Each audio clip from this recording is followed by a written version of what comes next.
Hey, this is Spirit Soul Sense, information for your soul, and I am Sharks. And I had a conversation recently with someone who was talking about someone being possessed and seeing that in their eyes, the possession.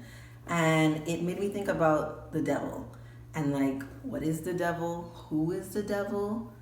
Does anybody know? In the same way, like the other video I did, does anyone really know who God is? I don't think so. But listen to my thoughts.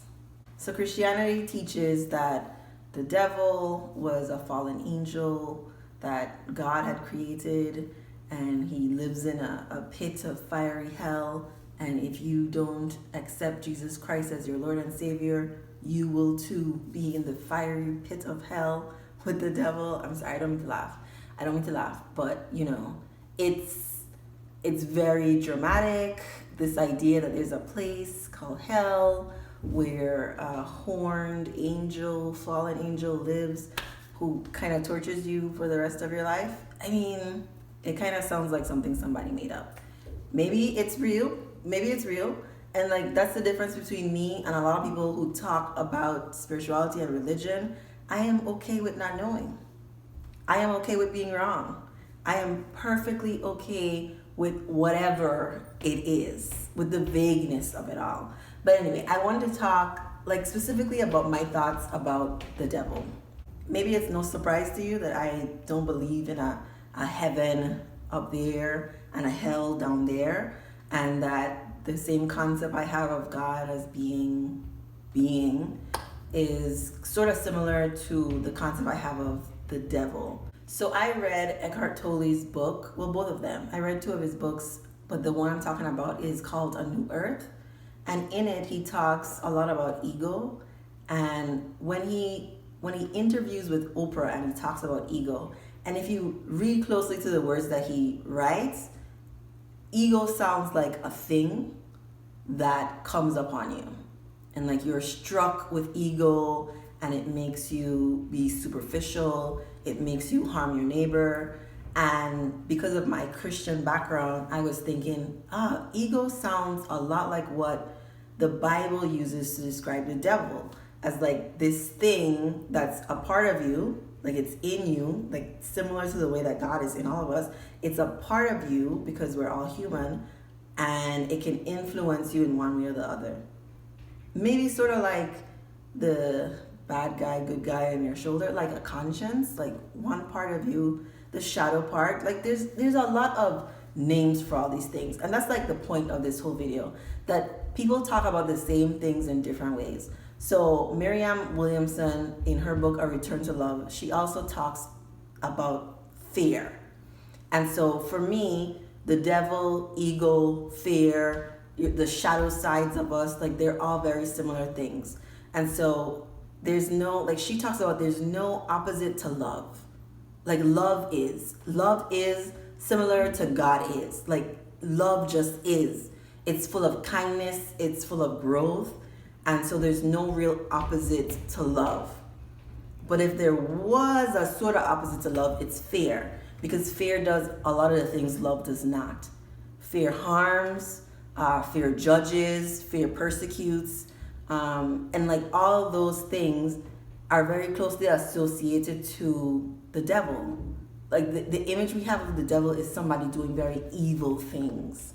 And so like when my friend was describing someone doing very bad things as being possessed and then being like very remorseful after, like I think we think when someone does very bad things and they're not remorseful, like you can clearly see something is seriously wrong with them. And if you look into the eyes of these people, like you won't like see them in a way. It's almost as if something else is there. And I don't think that's the same as possession by a demonic spirit. Like I don't think those are the same things. But I think they're related. I think spirits do exist. I think like souls outside of bodies. I think those are like among us here. Like how much of it interacts with us and influences our life, I don't know. But I think it makes sense. Like it makes sense to me. Like sort of the way aliens existing makes sense. Like how could we be the only sentient conscious beings in the whole, like it has to be somebody else. No, you don't think? I think so. I really think so. So the devil as being not like a thing, but like God, an energy force. I think of the devil as being sort of this unspoken, like it's not, like I don't think the devil is tangible. I think you can feel the presence of evil in the same way you can feel the presence of love, but I don't think that the devil is like shows up and does bad things in our life. I know some people think about the devil and God in the same way, and I had done some research on Satanists. I think that's what they're called. I forget. I had done some research on them because in the same way that I did research on people who are atheists or don't believe there's any God at all, they still have like a belief system. And Satanists say all the... If you didn't know that a Satanist was a Satanist, you would probably think they're a Christian. Because they believe, like their wording is very similar to what Christians say. The only difference is instead of using the word God, they use the word Satan. And like their teachings are very similar. They're not talking about harming people. They're not talking about, putting a spell on folks. Like that's not even what they do. Like they are practicing a belief system that's about helping them achieve the things that they want in their life. And they're not like evil things. I mean, I'm just going based on one website. I could be totally wrong. But when I did my, short research on Satanists, it was like, I can completely get why someone who didn't grow up Christian would find this to be appealing. Because, similar to like a cult that's kind of like woo woo wah wah, you get like a community of people who are kind to you and accepting of you and help you progress in life. And I think that's just what everybody's trying to do, just progress in life. So the devil and God, some people have put them together, right? I think if anyone who reads the Bible asks questions about what they read, they will find those answers. So if God created everything, why would he create the devil? I think that's a great question to answer. I don't have the answer to that question because that question is still based in the Bible and thinking about God as a thing and the devil as a thing that can influence you in a way that someone can hit you. And I don't think it's like that. But some people think about the devil and God as like yin and yang. I used to like have a formulation like that. I think, because I really don't see the devil and God as, I don't know, opposites. I guess I don't see them as opposites. To me, it's like life gives us opportunities to evolve. Everything that we experience is for the evolution of our soul. And so I think the reason we have ego, or the reason we have fear, the reason we have stress and suffering, I think all of those, I don't think they're evil. I think they provide a necessary purpose. I think if we didn't have the devil or ego or fear, life as a human would be not life as a human. Like we wouldn't have suffering, and so we wouldn't have challenges to overcome, and so I think we would all just stay on the same level and there would be no evolution.